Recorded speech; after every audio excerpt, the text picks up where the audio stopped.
इस विषय पर बहुत सारे लोग उंगलियां उठाते हैं। एक है जो अभी जेल में बंद है, लेकिन फिर भी वो उसकी कैसेट चलाते रहते उनके भक्त लोग। वो कहना है कि उत्तम पुरुष जो है कोई श्री कृष्ण से, भगवान से भी अलग है। उनका ये कहना है। नाम जान गए आप कौन है वो? तो सबकी निंदा ही करता रहता। वो निंदा के अलावा कुछ सोचा ही नहीं बंदे ने। आओ हम आपको बताते हैं। उनका प्रश्न ये है कि उत्तमा पुरुषस्तु अन्य, भगवान कह रहे हैं क्षर वा अर्जुन, अक्षर वा श्री कृष्ण, उत्तम पुरुष कोई परमात्मा अलग है। वो ये नहीं सोच रहे कि यहाँ क्या कहा जा रहा है, क्योंकि पढ़ाई किए बिना, व्याकरण पढ़े बिना कोई संस्कृत से श्लोकों का अर्थ कर ले, असंभव असंभव। संस्कृत पढ़े बिना आप अनुवाद पढ़कर जो ज्ञान प्राप्त करते हैं, ऐसे उलझाते न समझाओ तो उल्टे पड़े न कहो वाह भाई वाह, निंदा करता रामपाल तो। अरे भले आदमी हो, इसे बड़े बड़े माइक लाकर टेलीविजन पर मैंने निंदा करने में टाइम पाया।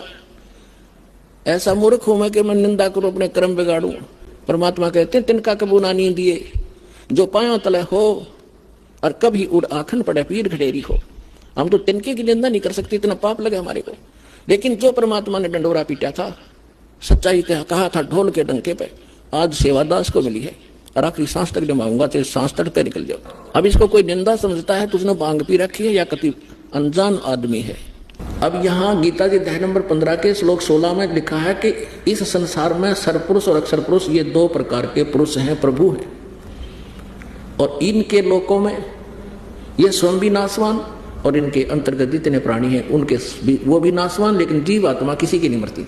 उसके तुरंत बाद 17वें श्लोक में स्पष्ट किया है कि उत्तम पुरुष है तू अन्य परमात्मा इति उधारते। यह लोग तरम अविश्य भरती अवैश्वर है। वो उत्तम पुरुष तो कोई और है, वो परम अक्षर ब्रह्म है। वो इन ऊपर वाले 16वें श्लोक में वर्णित 15वें अध्याय के 16वें श्लोक में दो पुरुष, सरपुरुष और अक्षर पुरुष है, उनसे न्यारा है। और वो ही तीनों लोकों में प्रवेश करके सबका धारण पोषण करता है। वो मूल रूपी परमात्मा है, जड़ है। और ये अज्ञानी भ्रमित करते हैं समाज को कि श्री कृष्ण जी अपने बारे में ही कह रहे हैं। नहीं, श्री कृष्ण जी तो बोल ही नहीं रहे गीता में। अब गीता जी अध्याय नंबर 7 के श्लोक नंबर 18 में गीता ज्ञानदाता अपनी साधना को भी अनुत्तम बता रहा है। इसलिए बता रहा है कि मेरी भी जन्म मृत्यु रहेगी और साधक की भी रहेगी। ये ज्ञानी आत्मा भले ही उद्धार हैं, समर्पित हैं परमात्मा को पाने के लिए, लेकिन ये तत्वदर्शी संत ना मिलने से, तत्व ज्ञान के अभाव से गीता ज्ञानदाता कहता है ये मेरे वाली अनुत्तम गति में ही आश्रित हैं। अश्रेष्ठ घटिया, मेरे वाली घटिया साधना में ही आश्रित है।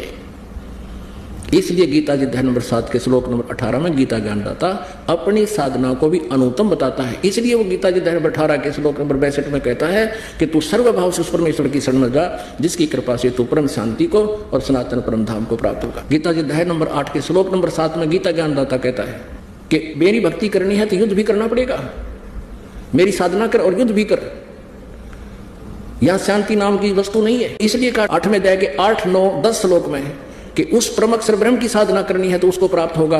उसको तत्वदर्शी संत उसकी साधना बताएंगे और उसके बाद फिर तेरी कभी जन्म मृत्यु नहीं होगी। इसलिए 18वें अध्याय के 62वें श्लोक में कहा कि सर्वभाव से तू उस परमेश्वर की शरण में जा, परम अक्षर ब्रह्म की शरण में जा, जिसकी कृपा से तू परम शांति को, वहां जाने के बाद फिर जन्म मृत्यु नहीं होगी, वहां कोई कष्ट नहीं। और सबसे बड़ी खुशी तो ये मनानी चाहिए, इनको कुछ अकल आनी चाहिए जो विरोध कर रहे हैं दास का, कि ये कहते हैं रामपाल ने संस्कृत नहीं आती और ये सारे ग्रंथ खोल के दे दिए। तो यही दिमाग से काम ले लो। Who is Rampal?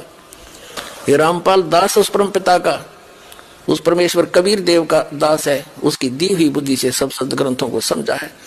कहते 9 मन सूत उड़ जिया, ये ऋषि रहे झकमार, और सतगुरु यानी तत्वदर्शी संत ईसा सुलझा दे, उड़ जाए दूसरी बार।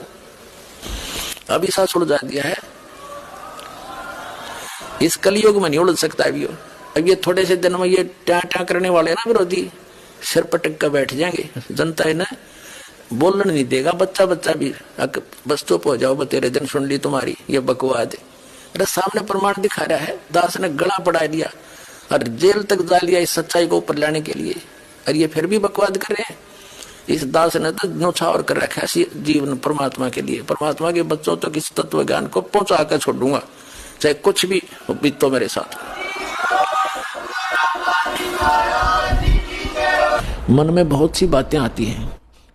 एक बार धर्मदास जी ने कहा, प्रभु हे भगवान, आप कहते हो कि श्री कृष्ण परमात्मा नहीं है, समर्थ नहीं है। श्री कृष्ण जी ने राजा मोरध्वज के पुत्र ताम्रध्वज को आरे से चिरवा के डेथ हो गई थी, 2 फाड़ हो गया था, और फिर वैसा ही बना दिया और जीवित कर दिया। तो कैसे माने कि इनमें ये भगवान नहीं है, सर्वशक्तिमान नहीं है? परमात्मा कबीर जी ने कहा कि मैंने ये कभी नहीं कहा कि ये भगवान नहीं है, मैंने ये अवश्य कहा ये सर्वशक्तिमान नहीं है। इतना अवश्य कहा कि सर्वशक्तिमान नहीं है। जैसे परिभाषा प्रभु की आपको बहुत बार बताई है, तहसीलदार भी साहब है, एसडीएम भी साहब है, डिप्टी कमिश्नर भी साहब है, जिसको कलेक्टर कहते हैं, डिप्टी कलेक्टर, और कमिश्नर भी साहब है, मंत्री भी साहब है, अपने सत्र का साहब है, अपने उसका कुछ सीमा है उसके शक्ति की, और मंत्री भी साहब है, मुख्यमंत्री भी साहब है, प्रधानमंत्री भी साहब है। लेकिन ये सभी साहब हैं, लेकिन कोई कहे कि डीसी समर्थ है, सर्वशक्तिमान है, सारे देश का कंट्रोलर है, तो वो गलत कह रहा है।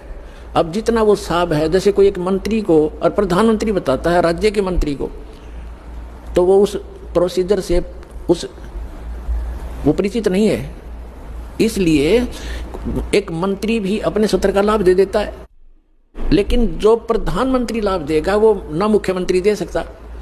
तो इसी प्रकार समर्थ जो प्रधानमंत्री है, परमात्मा ने पूछा कि जैसे आपके भगवान ने, श्री कृष्ण अर्थात विष्णु जी ने, मोर ध्वज के पुत्र ताम्रध्वज को तो जीवित कर दिया, 2 फाड़ करवा के, 2 बीचों बीच कटवा के, और अपने सगे भांजा अभिमन्यु को जीवित नहीं कर सका, जिसकी कति जरूरत थी, और वहां तो मतलब पंगा लिया जाके उसने क्यों नहीं कर सका?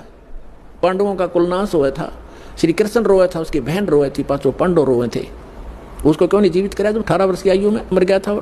यहाँ धर्मदास चुप हो गया। तब परमात्मा ने बताया कि जब तक संस्कार जिसके हैं, अब उस ताम्रध्वज की आयु शेष थी, और इस शरीर को एक आम सिद्ध पुरुष भी तोड़ कर काट कर फिर दोबारा जीवित कर सकता है। श्री कृष्ण तो उनसे कुछ 21 ही है, लेकिन आयु नहीं बढ़ा सकते ये भगवान। इसलिए अभिमन्यु की आयु 18 ही वर्ष की थी, उसी दिन मृत्यु होना, तो उसके आगे शेष उसकी उम्र मनुष्य की नहीं थी। इस कारण से श्री कृष्ण उसको जीवित नहीं कर सके। तब धर्मदास को संतुष्टि हुई।